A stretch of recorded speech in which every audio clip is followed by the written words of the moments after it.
Pengertian dari laporan keuangan itu sendiri yaitu daftar sistematis dan terstruktur yang disusun melalui siklus akuntansi yang membuat informasi keuangan berguna bagi sebagian besar pengguna dalam pembagian keputusan ekonomi. Dalam praktiknya, laporan keuangan oleh perusahaan tidak dibuat secara serampangan, tetapi harus dibuat dan disusun sesuai dengan aturan atau standar yang berlaku. Hal ini perlu dilakukan agar laporan keuangan mudah dibaca dan dimengerti. Mengapa? Karena laporan keuangan yang disajikan oleh perusahaan ini sangat penting bagi manajemen dan pemilik perusahaan. Di samping itu, banyak pihak yang memerlukan dan berkepentingan terhadap laporan keuangan yang dibuat perusahaan, seperti pemerintah, kreditor, investor, maupun para supplier.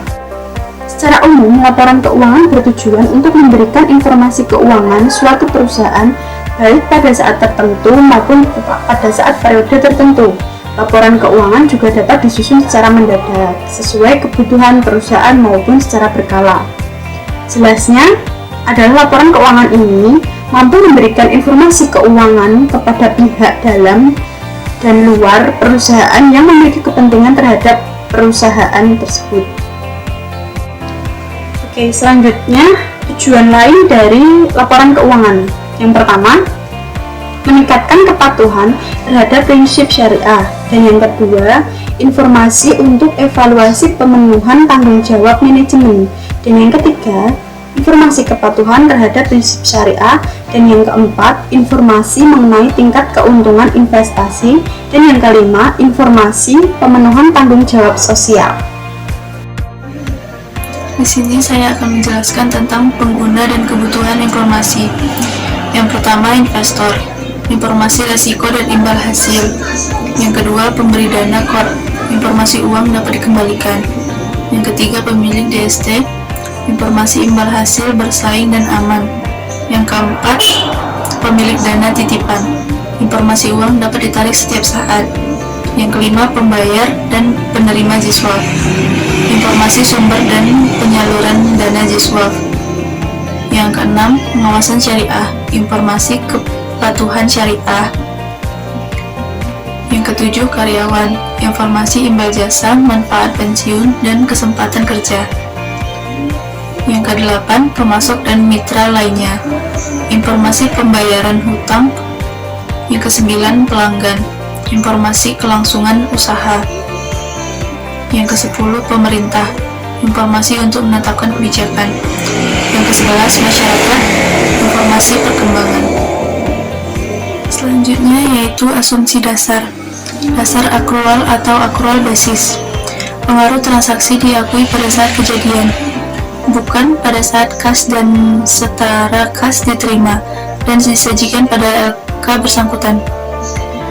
Margin yang ditangguhkan atau MYDT,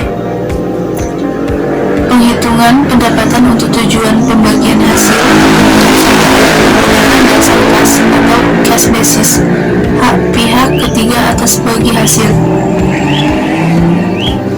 Kelangsungan usaha atau going concern, entitas syariah diasumsikan melanjutkan usahanya di masa depan dan tidak bermaksud melikuidasi dan mengurangi secara material skala usahanya. Penyusutan aktiva tetap, biaya dibayar di muka. Karakteristik kualitatif. 1. Dapat dipahami, yaitu kemudahan untuk segera dipahami oleh pengguna dengan asumsi memiliki pengetahuan yang memadai mengenai aktivitas ekonomi, bisnis, dan akuntansi. Yang kedua, relevan, yaitu dapat mempengaruhi keputusan ekonomi pengguna yang mengevaluasi peristiwa masa kini, masa lalu, dan masa yang akan datang. Yang ketiga, keandalan, yaitu bebas dari pengertian menyesatkan, kesalahan material, dan dapat diandalkan oleh pengguna. Yang keempat, dapat diperbandingkan, yaitu dapat diperbandingkan antar periode dan antar identitas syariah lainnya. Komponen-komponen laporan keuangan bank syariah.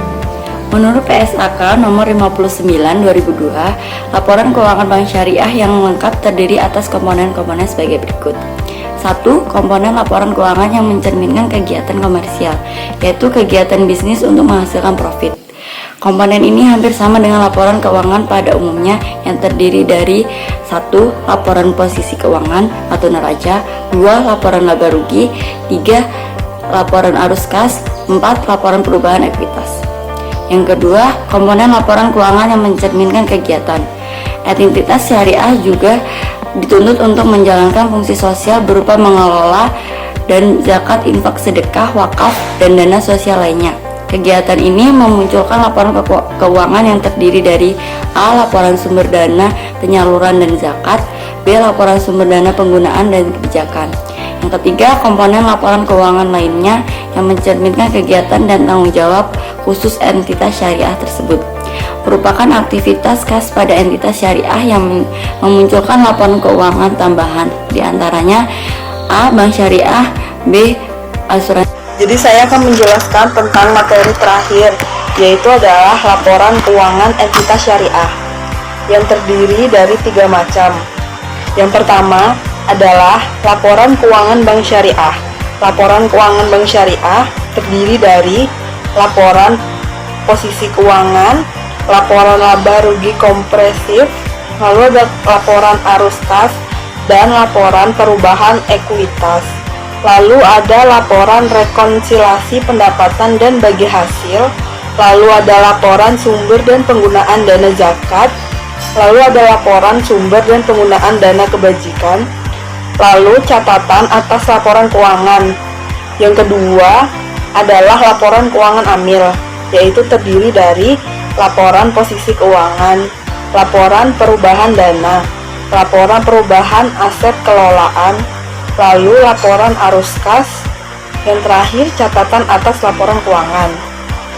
Dan yang ketiga adalah laporan keuangan asuransi syariah yang terdiri dari laporan posisi keuangan, laporan laba rugi kompresif, laporan surplus defisit underwriting dana tabaru, lalu laporan perubahan dana terbaru, lalu laporan arus kas, dan laporan perubahan ekuitas, lalu laporan sumber dan penggunaan dana zakat, lalu laporan sumber dan penggunaan dana kebajikan, dan yang terakhir catatan atas laporan keuangan.